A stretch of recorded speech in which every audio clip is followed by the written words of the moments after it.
Inaayunan ng dalawang leaders ng mababang kapulungan ng Kongreso ang pagkakaroon ng third party na mag-iimbestiga sa mga anomalya umano sa flood control projects sa gitna ng pagkakasangkot ng ilan nilang mga kasamahan. Para kina Deputy Speaker David J.J. Suarez at House Majority Leader at Ilocos Norte Representative Sandro Marcos, tama lang na ipaubaya sa third party ang investigasyon dahil may mga kongresista ang nakakaladkad sa nasabing usapin.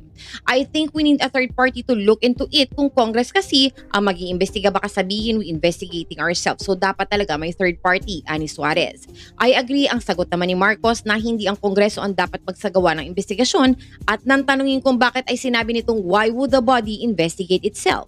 Kaugnay nito, kinumpirma ni Suarez na mayroon na siyang hawak na listahan umano ng mga tinaguriang kongratista o mga nangungontratang kongresista sa mga infrastructure projects ng gobyerno. I think I have a list on my own, ani Suarez sa ambush interview kahapon matapos ipresenta ni Department of Budget and Management Secretary Amena Pangandaman ang 2026 proposed budget na nagkakahalaga ng 6.7 trillion. Sa tamang panahon, ani Suarez, nang tanungin ko kailan ilalabas ang listahan ng mga mababatas na mayroong construction company, mayroon mga social media posts na nagpangalan sa ilang mambabatas na kontraktor umano, subalit walang lumalantad para pabulaanan ito. Hiningi rin ni Suarez ang tulong ni Baguio City Representative Benji Magalong na tukuyin ang mga kongresista na sangkot sa anomalya sa government infrastructure projects. Unfair naman, he comes out with the statements na ganito karami ang congressman na ganito ganyan. Ani Suarez, dahil habang hindi pinapangalanan ni dating Police General ang mga kongresista ay buong institusyon aniya ang nasisira. Una, sinabi ni Antipolo City Representative Ronaldo Puno na naniniwala siyang may matibay na ebidensya si Magalong laban sa mga nangungontratang kongresista dahil noon ay hepe ito ng Criminal Investigation and Detection Group at siya ang sekretary ng Department of the Interior and Local Government. May kaakibat aniyang ebidensya kapag nagsalita ang opisyal.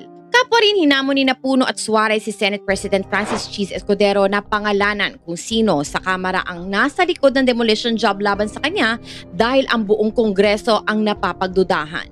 Hinamon din ni Puno si Escudero na sila na lamang ang magkumprontahan para hindi madamay ang kapulungan. Sa ngalan ni Boss Mike Cervera, ito po ang inyong lingkod, Auntie Mama ng Rizal, also known as Anino TV, na nagsasabing mahalin po natin lagi ang ating kapwa, ipagdasal po natin ang ating bansa.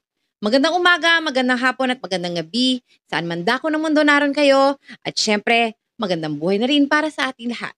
Maraming salamat po.